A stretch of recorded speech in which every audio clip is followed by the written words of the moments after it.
주님께서 여러분과 함께 마르코가 전한 거룩한 복음입니다. 4장 1절에서 20절까지의 말씀입니다. 예수님께서 다시 호숫가에서 가르치기 시작하셨다. 너무 많은 군중이 모여들어 그분께서는 호수에 있는 배에 올라앉으시고 군중은 모두 호숫가 무태 그대로 있었다. 예수님께서 그들에게 많은 것을 비유로 가르치셨다. 그렇게 가르치시면서 말씀하셨다. 자, 들어보아라. 씨 뿌리는 사람이 씨를 뿌리러 나갔다. 그가 씨를 뿌리는데 어떤 것은 길에 떨어져 새들이 와서 먹어버렸다. 어떤 것은 흙이 많지 않은 돌밭에 떨어졌다. 흙이 깊지 않아 싹은 곧 돋아났지만 해가 솟아오르자 타고 말았다. 뿌리가 없어서 말라버린 것이다. 또 어떤 것은 가시덤불 속에 떨어졌는데 가시덤불이 자라면서 숨이 막혀버려 열매를 맺지 못하였다. 그러나 어떤 것들은 좋은 땅에 떨어져 싹이 나고 자라서 열매를 맺었다. 그리하여 어떤 것은 30배, 어떤 것은 60배, 어떤 것은 100배의 열매를 맺었다. 예수님께서는 이어서 말씀하셨다. 들을 귀 있는 사람은 들어라. 예수님께서 혼자 계실 때 그분 둘레에 있던 이들이 12제자와 함께 와서 비유들의 뜻을 물었다. 예수님께서 그들에게 대답하셨다. 너희에게는 하느님 나라의 신비가 주어졌지만 저 바깥 사람들에게는 모든 것이 그저 비유로만 다가간다. 보고 또 보아도 알아보지 못하고 듣고 또 들어도 깨닫지 못하여 저들이 돌아와 용서받는 일이 없게 하려는 것이다. 예수님께서 또 그들에게 말씀하셨다. 너희는 이 비유를 알아듣지 못하겠느냐? 그러면서 어떻게 모든 비유를 깨달을 수 있겠느냐? 씨 뿌리는 사람은 실상 말씀을 뿌리는 것이다. 말씀이 길에 뿌려지는 것은 이러한 사람들을 두고 하는 말이다. 그들이 말씀을 들으면 곧바로 사탄이 와서 그들 안에 뿌려진 말씀을 앗아가 버린다. 그리고 말씀이 돌밭에 뿌려지는 것은 이러한 사람들이다. 그들은 말씀을 들으면 곧 기쁘게 받는다. 그러나 그들에게 뿌리가 없어서 오래가지 못한다. 그래서 말씀 때문에 환난이나 박해가 일어나면 곧 걸려 넘어지고 만다. 말씀이 가시덤불 속에 뿌려지는 것은 또 다른 사람들이다. 이들은 말씀을 듣기는 하지만 세상 걱정과 재물의 유혹과 그 밖에 여러 가지 욕심이 들어가 그 말씀의 숨을 막아버려 열매를 맺지 못한다. 그러나 말씀이 좋은 땅에 뿌려진 것은 이러한 사람들이다. 그들은 말씀을 듣고 받아들여 어떤 이는 30배, 어떤 이는 60배, 어떤 이는 100배의 열매를 맺는다. 주님의 말씀입니다. 모두 앉아 주십시오.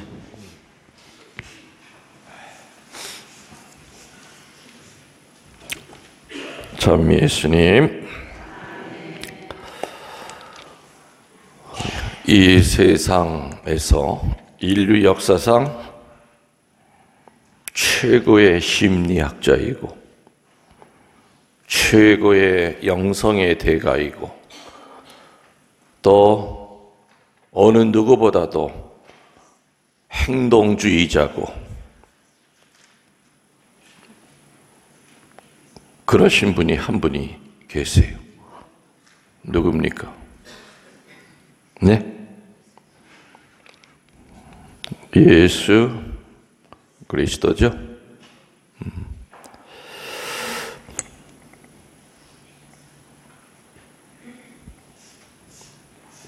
왜 뭐 할머니 불편한 거 있으셔? 왜 뭐 불편한 거 있으셔? 할머니 자리를 뺏기셔서 징그리는겨? 에? 그 서운하신 거야? 여기 앉았다 여기로 가셔서? 아니죠?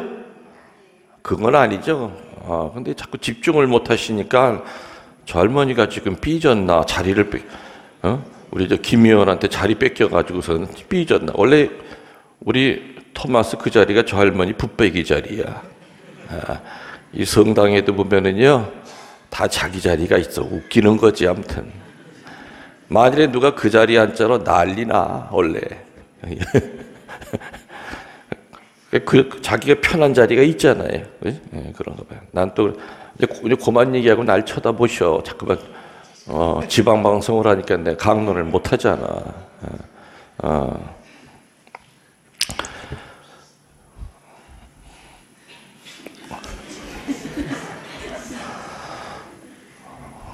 조금 떨어져 앉으셔. 할머니들 학생들 붙어 앉으면 계속해서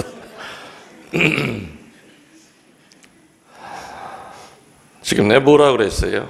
뭐 얘기하다가 맥이 끊어졌는데 이 세상에서 가장 위대한 심리학자이며 영성학자이며 행동가이며 그죠? 그분이 누구라고 그랬습니까?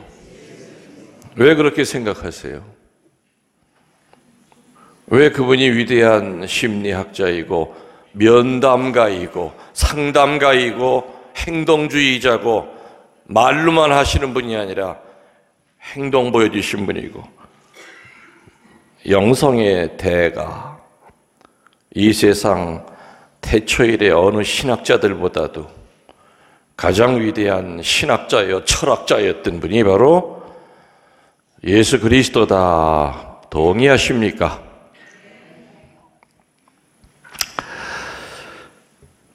그분이 심리학자라고 하는 거는 오늘 복음의 그 비유를 들어보면은 참 기가 막혀요. 예수님 따라다녔던 사람들이 배운 사람만 쫓아다닌 게 아니었죠. 애들서부터 할머니까지 뭐 간간히 배운 사람들은 은혜를 받으려고 쫓아다닌 것이 아니라 트집 잡으려고. 율법학자라든지 이런 인간들은 존경해서 쫓아다니는 것이 아니라 소위 동양 보고를 하려고 뭔 얘기를 하나 다 적어서 이제 보고하려고.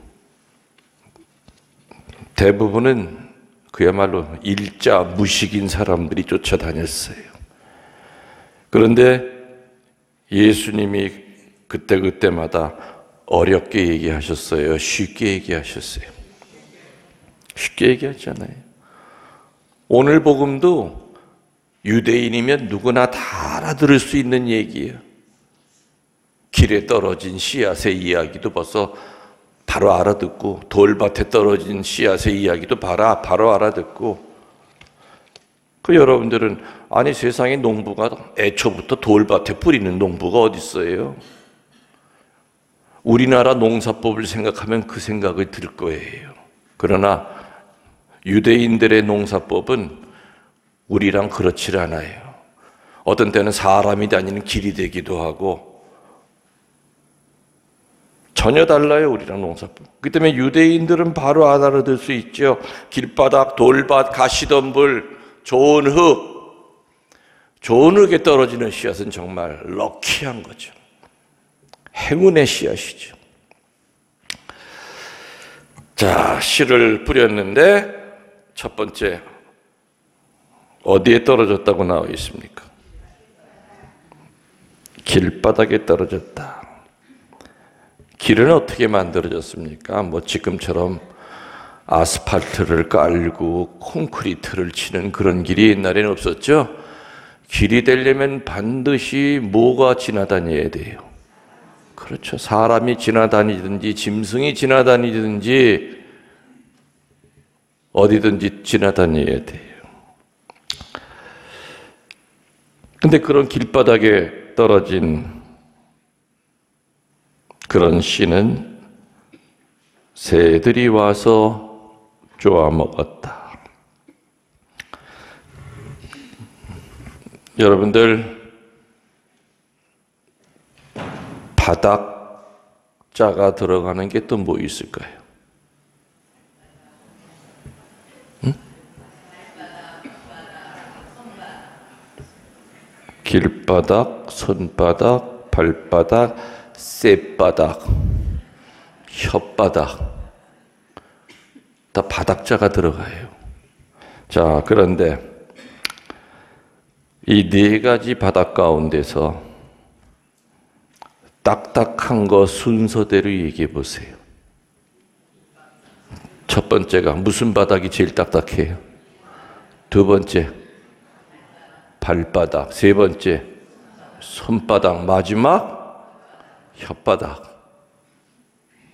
자, 그러면 무서운 거 순서대로 얘기해 보세요. 잘하셔.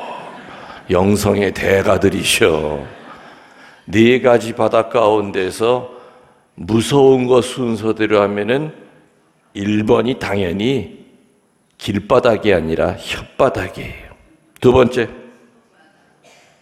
그렇지. 에이, 저것들 이 손가락질하고, 그리고 손이 모아지면 기도하는 축복의 모습이 될 수도 있지만 주먹을 쥐면 사람을 죽일 수도 있어요. 맞죠? 사람에게 상해를 줄 수도 있어요. 손바닥이 혓바닥 다음으로 무서운 거예요. 그 다음에는 발로 내차버리면 그냥 발바닥 무섭죠. 왜? 발바닥 가지고 창녀집에도 들어갈 수 있고, 그죠? 강도 소굴에도 지 발바닥으로 들어갈 수 있고, 남들 모여서 험담하는 그 마귀 굴 속으로 지 발바닥으로 걸어서 들어갈 수 있어요. 그리고 마지막이 뭐예요? 그럼 제일 안전한 거, 제일 덜 무서운 게 뭐라고요? 길바닥이에요. 그러나 사실은 혓바닥, 손바닥, 발바닥, 길바닥도 잘만 쓰면은 괜찮아요. 잘못 썼을 때 제일 무서운 거 순서가 혓바닥이요, 손바닥이요, 발바닥이요, 그리고 오늘 예수님이 걱정하셨던 길바닥이에요. 길에 떨어진 씨앗보다 더 비참한 말로를 맞는 것이 혓바닥에 떨어진 씨앗이고, 발등 위에 떨어진 씨앗이고, 손등 위에 떨어진 씨앗이라 이 얘기죠.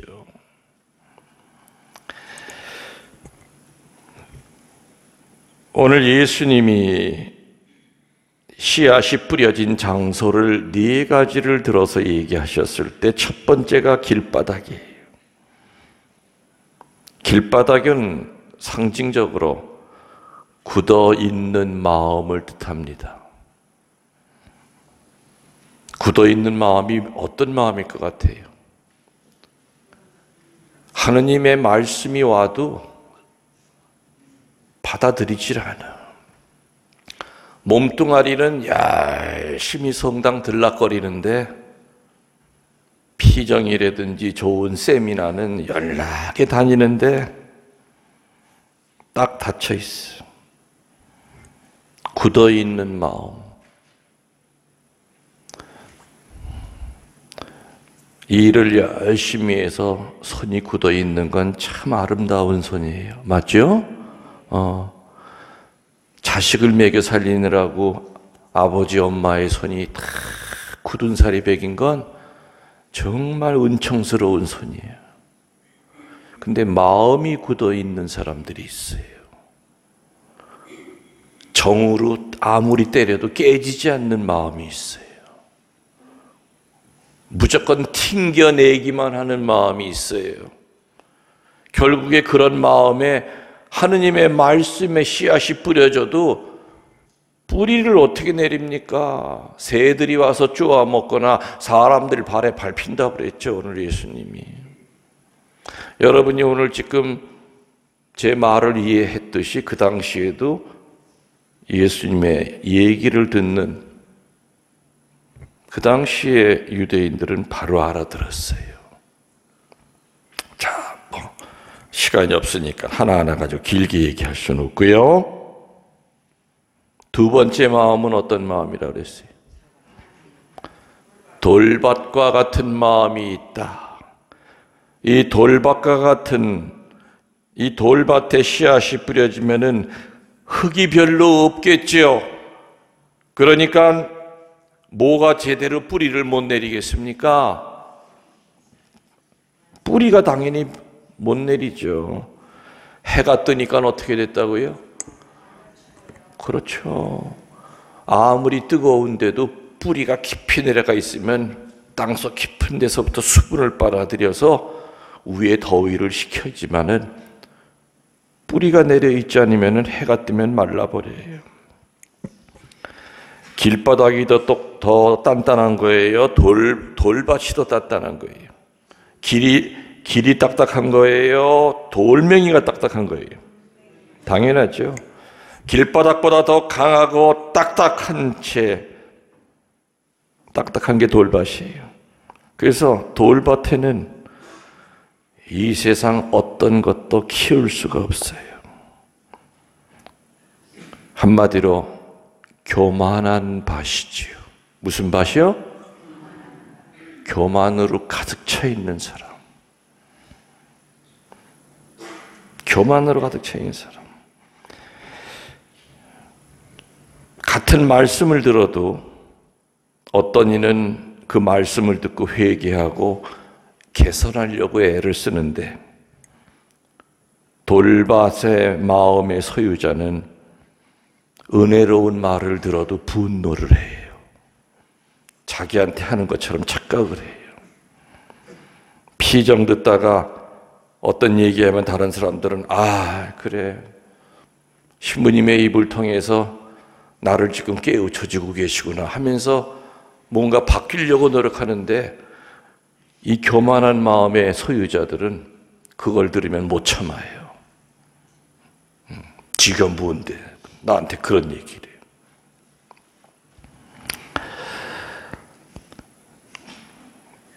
성지에 있다 보면은 참 별의별 사람들이 다 오거든요. 베트에 있을 때 매일 미사가 거기는 11시에 거행이 됩니다. 전국에서 본당에서 신자들이 와요. 분명히 성당 문 앞에 모자를 벗으시고 휴대폰은 끄고 들어오십시오 하고 적어놔요. 근데 어느 날 제2실에서 이렇게 나와서 성부와 하다 보니까 모자도 저 유럽에서 파리에서 쓰는 그 챙이 이따만한 거 있잖아. 그 왜 꽃도 2개가 달리고 아주 영화 배우들이 쓰는 모자를 쓰고 맨 앞줄에 어떤 여자가 앉아 있는 거예요. 물론 어떤 경우에는 모자를 쓰는 걸 허락을 해야 될 때가 있어요. 항암 치료받고 난 다음에 머리카락이 없는 분들, 이런 분들은 내가 조심스럽게 물어봐요.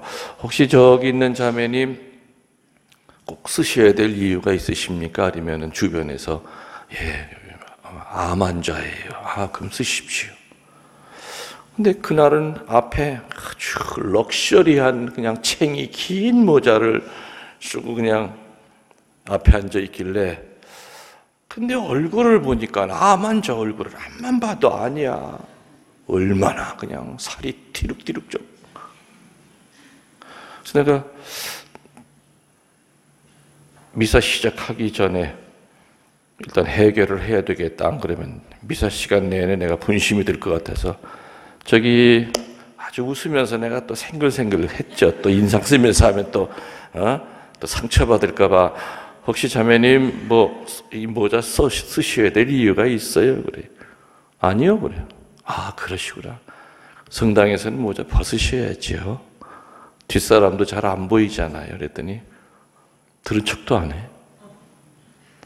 오호, 강적이네. 자매님, 그게 서울에 어느 구리아에서 왔어요. 구리아에서 레지오 단원들이 온 거예요. 자매님 벗으세요. 그랬더니 왜 벗니? 아니 그럼 자매님은 본당에서도 이렇게 모자 쓰고 미사하세요? 그러면 안 그렇대. 근데 왜 여기 와서는 내가 그렇게 만만하게 뵈요? 그냥 웃기만 해. 빨리 벗으세요. 자매님 때문에 미사 진행 못해요. 그랬더니 벌떡 일어나더니 미사 안 하면 되잖아요. 기어 나가는 거예요.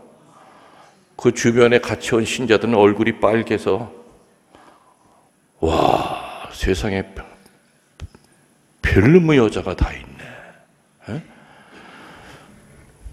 나 갈 거예요. 나가봐야 어딜 가. 버스가 와 있는데 단체로 왔는데 지가 어떻게 갈 거야? 그 베티 산골에서. 나중에 끝나고 나서 이제 쿠리아 단장이 와서 아주 그냥 무릎을 꿇고 싹싹 빌었죠. 시부님 죄송합니다. 아우, 성 본당에서도 저래요. 그 안에서 새는 바가지 밖에서도 새는 거예요. 아주 그냥 얼굴에 머리카락서부터 그냥 전체가 다 교만으로 가득 차 있었어. 내가 이렇게 보니까 내 멋에 산다 이거예요. 내가 성당에서 챙이 넓은 모자를 쓰고 들어왔든 말든 미사를 하든 말든 당신이 왜 상관이냐. 나 이것도 괜히 가르쳐주는 거 아닌가 모르겠다. 또 내일부터 또 할머니들 또 미사 챙 큰 거 쓰고 들어왔다. 내 가만 안 놔둘 거야. 내가.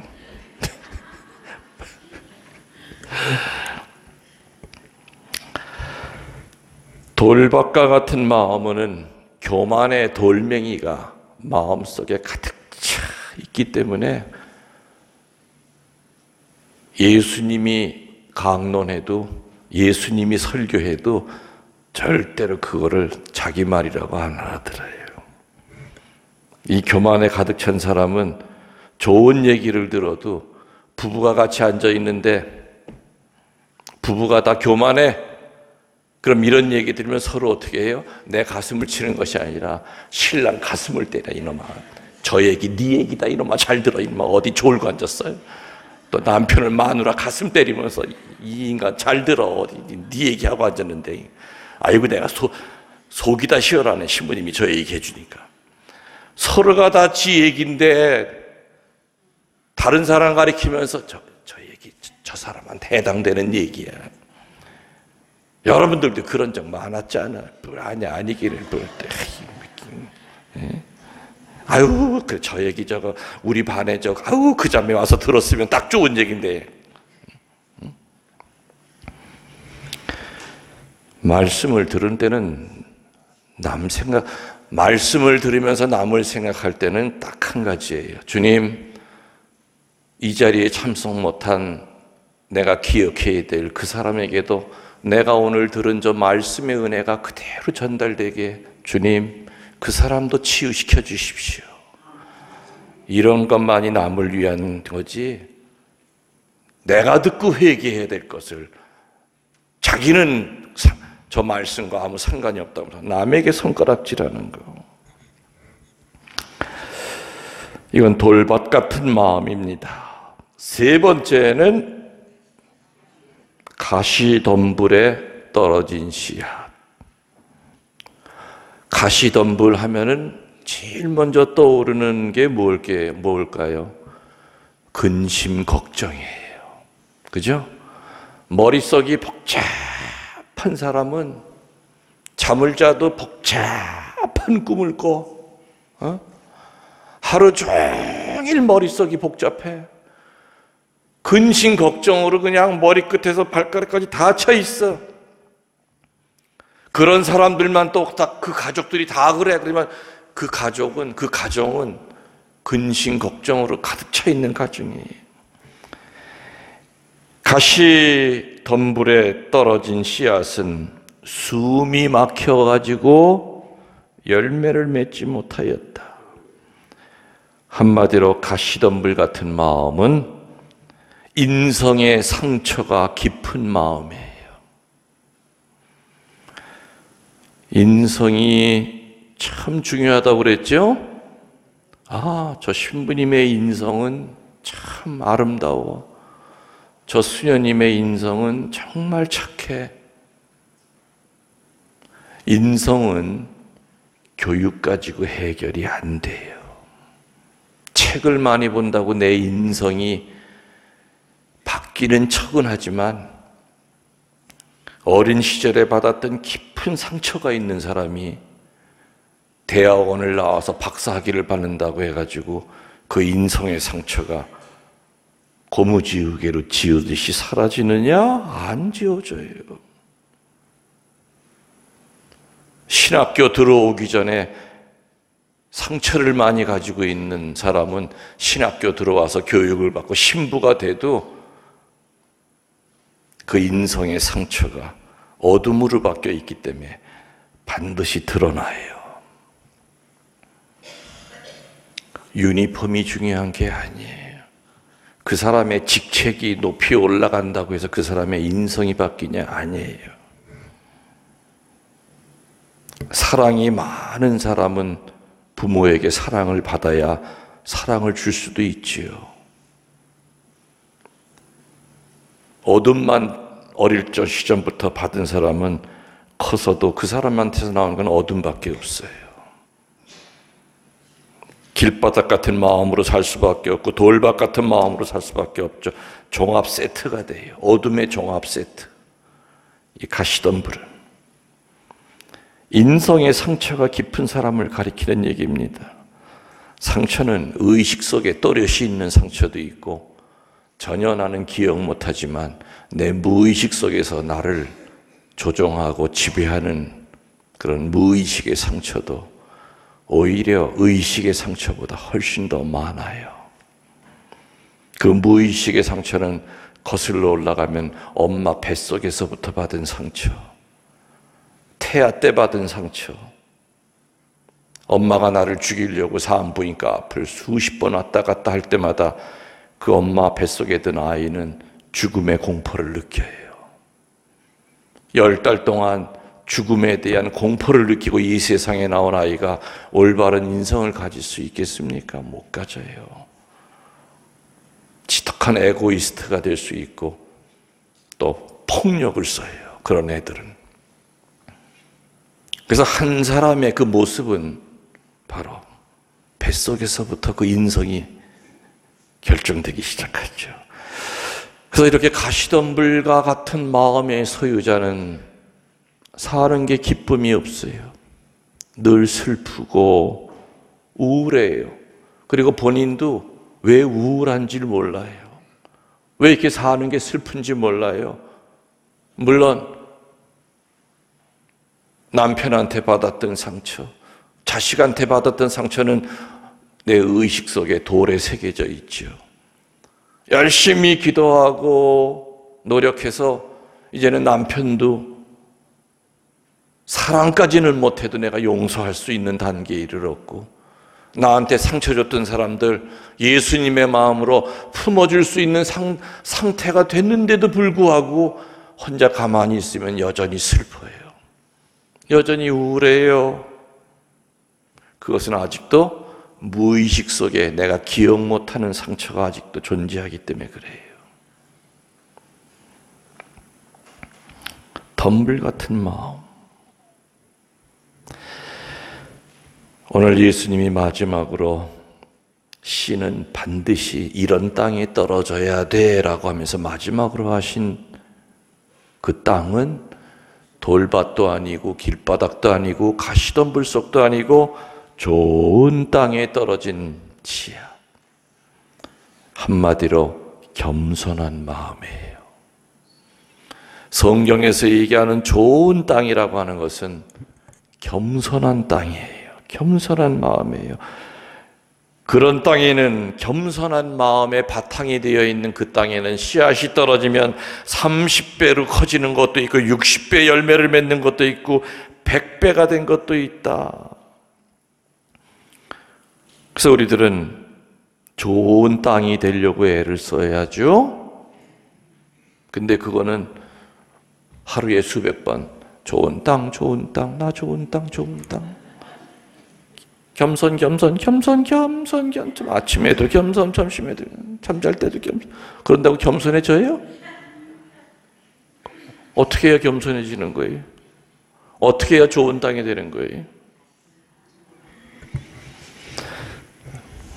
내가 많이 얘기 드렸죠. 첫 번째, 비싸고 좋은 땅이 되려면 많이 밟힐 각오해라.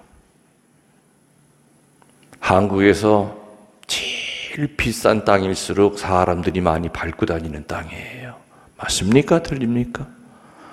저 산속에 그늘져 가지고 1년 내내 어느 한 사람 거기 지나다닌 적이 없는 그런 산골짜기 땅은 싸요. 많이 밟힐수록 지가가 올라가듯이 땅의 값이, 우리들도 살면서 겸손한 밭이 되는 과정 중에 첫 번째가 밟힐 각오해야 돼요. 살다 보면 저놈이 나보다 잘난 것도 하나도 없는데 나를 깔볼 때가 있어요. 나를 밟으려고 할 때가 있죠. 그럼 밟으라 그러세요. 너 밟아서 속이 시원하면 실컷 밟아라. 나는 너한테 밟힐수록 비싼 땅이 된다. 비싼 영혼이 된다. 많이 밟혀야 돼요. 그래서 제가 늘 하는 얘기, 더러운 거 많이 끌어안을수록 그 땅이 거름져진다. 얘기했죠? 음식 찌끄러기 같은 거 뒷뜰에다 묻고 몇 달 지나고 나보면 그 음식 찌끄러기가 뭐로 바뀌어 있다고요? 좋은 거름으로 바뀌어 있어. 그럼 그 땅에다가는 어떤 씨앗을 뿌려도 열매가 30배, 60배, 100배로 열리게 돼 있는 거예요. 살면서 모욕감 느끼고 정말 내 얼굴에다 퇴하고 가래침만 안 뱉었을 뿐이지 우리 그런 느낌 당할 때 있어요. 그럴 때 분노하지 마세요. 그래, 실컷 뱉어. 더러운 거 내가 다 끌어안을 테니까 그럴수록 나는 귀한 열매가 맺어지는 영혼으로 바뀔 것이다. 실 개천이 모여서 담수가 됩니다. 담수는 두 가지의 전혀 상반된 능력이 있다고 그랬죠? 기억하시나 모르겠어요. 물 위에 어떤 물체가 떨어지면 그 물은 전혀 두 가지의 전혀 다른 힘으로 그 물체를 간섭하려고 그래요. 첫 번째, 끌어내리려고 그래요. 가라앉히려고 그래요. 이걸 침수력이라고 그래요.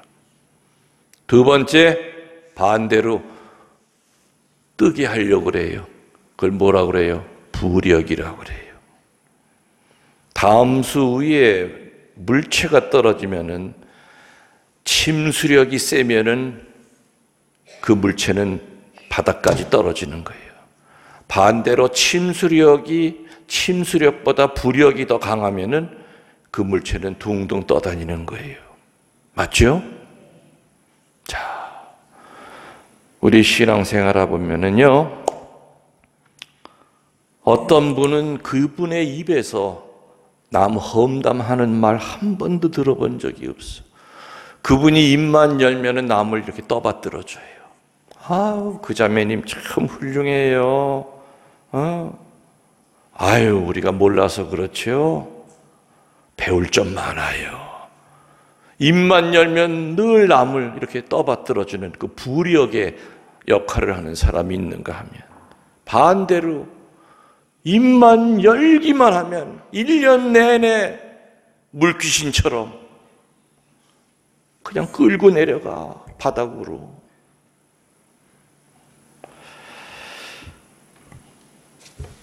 좋은 땅은 많이 밟히는 땅이요, 더러운 거 많이 끌어안는 땅이요, 그리고 물귀신처럼 끌고 내려가는 침수력이 강한 땅이 아니라 어떻게든지 위로 들어 올려주고 다른 사람을 돋보이게 하려고 애를 쓰는 그런 땅이 바로 좋은 땅이요, 그 땅이 바로 겸손의 출발이 되는 땅이라는 거죠. 겸손 외친다고 겸손해지는 것이 아니라고 그랬죠? 그래서 예수님은 참 그 예수님 쫓아다녔던 그 많은 사람들한테 어렵게 얘기하신 적 없어요. 왜 악이 존재합니까? 그는 인류의 3대 물음 가운데 하나예요.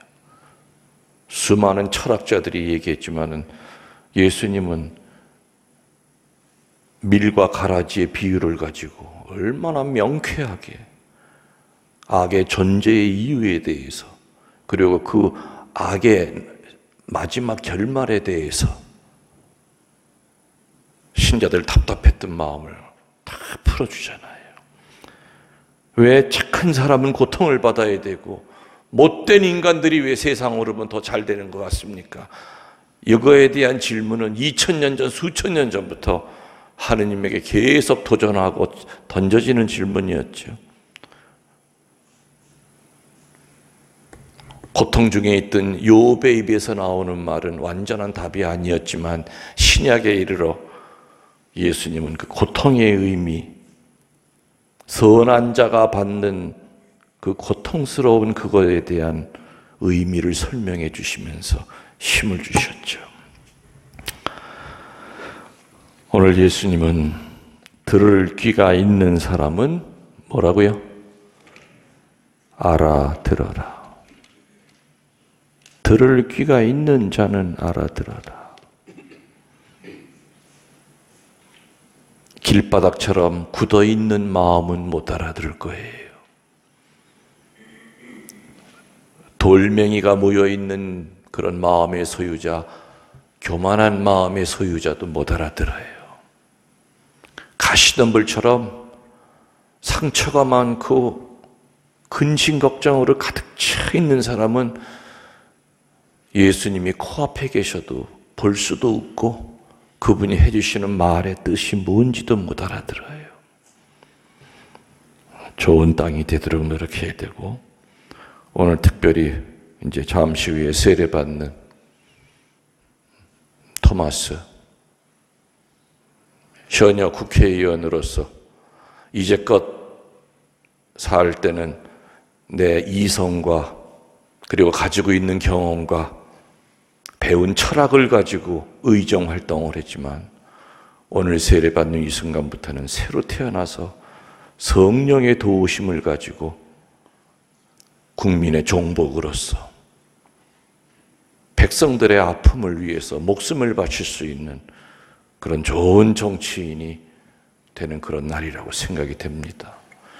그래서 오늘 토마스가 정말 좋은 땅이 돼서 정말 사랑받는 정치인이 될 수 있도록 우리 한 마음으로 기도해야 될 것 같습니다. 아멘.